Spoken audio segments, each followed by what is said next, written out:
Sweden. The course was steep, treacherously so, and the snow beneath Mikaela Shiffrin's skies had the consistency of sliced bread left uncovered all morning. It called to mind the hard and crusty conditions she was exposed to as a child in Vermont and New Hampshire rather than the pillowy foam stuff she skied on, when she skied at all, during her recent month-and-a-half hiatus from competition. Shiffrin, a double Olympic gold medalist, traveled to the Scandinavian alpine skiing oasis this week for the first races of the rest of her career after the February 2 death of her father, Jeff, from a head injury after an accident at the family's Colorado home. The Swedish Alpine National Arena was the site, during the 2012-13 season, of the first of Shiffrin's 66 World Cup victories. But Tuesday, 2 days before the scheduled start of this week's Women's World Cup season finale, she said she felt really nothing but fear during her first 2 trips down the mountain. "It was the most intimidated I've ever felt, I think," said Shiffrin, who admitted she had considered stopping. No one outside her small coaching team was watching. No race clock was running. No one would have been the wiser had Shiffrin removed her skis and called it a day, called it a season. But the goal of making a few good turns, the best way she could think to honor her father, kept her going. So she made 5 more runs, and by the 7th, Shiffrin felt redeemed. Reborn. She had made a few good turns and then some. "It was probably the biggest, most successful day that I've had so far, maybe in my career," Shiffrin said. Get an informed guide to the global outbreak with our daily coronavirus newsletter. She added, "I started out the day feeling really nothing but fear and ended up the day feeling maybe a healthy dose of that awareness, but feeling the passion and the love and the excitement for it again." Without stepping in the start gate, Shiffrin had accomplished what she had traveled more than 4,000 miles to do. So she accepted with equanimity the news, on Wednesday less than 22 hours before the start of Thursday's parallel slalom, that the competition had been cancelled in the cascading fallout from the deadly spread of the coronavirus. With next week's World Cup finals in Italy already called off, the scrapping of this week's competition delivered the overall World Cup title to the Italian Federica Brignone, ending the 3-year reign of Shiffrin, who lost her 370-point lead in the weeks after she lost her 65-year-old father. Shiffrin, who will turn 25 on Friday, could see the sublimity in the situation.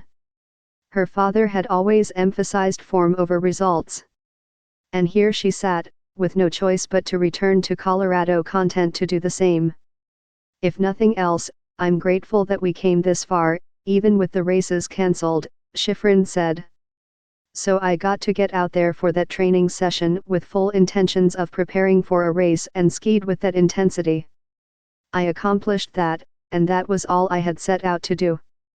It was maybe in the long term even better that I didn't step into the start gate and have to deal with the mental challenges of knowing that the overall title was still in the cards," she added, "because the competitor in me probably would have come out and said, I care about the results, even though that was never my focus."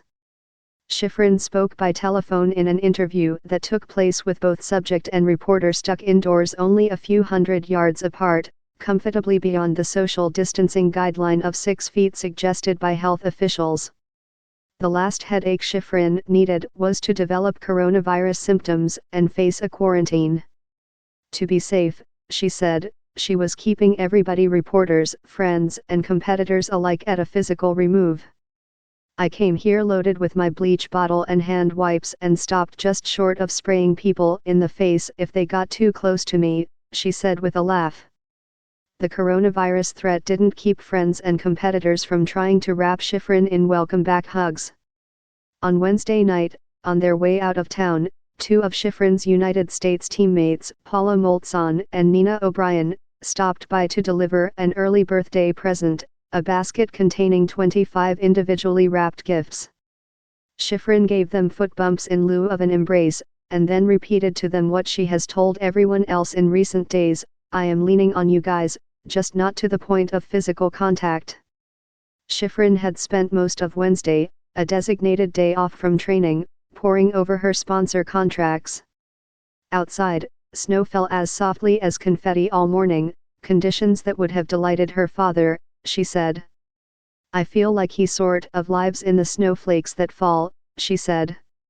But that was not why he was very much on her mind. Up to this point, my dad was the one who would read over my contracts, said Shiffrin, who was making notes about one of them when she received the text from event organizers informing her that her longest season was officially over. I was really looking forward to these races, if nothing else because it's been a place to put my mind and my energy for the last couple of weeks, Shiffrin said. A place to focus but also a distraction. The hardest step in mourning is that first one that takes you out of the house and out to face the world again. So whatever Shiffrin lost by not being able to race 3 times this week, she recognized that she gained infinitely more. This last week, she said, has been really monumental in the whole grieving process.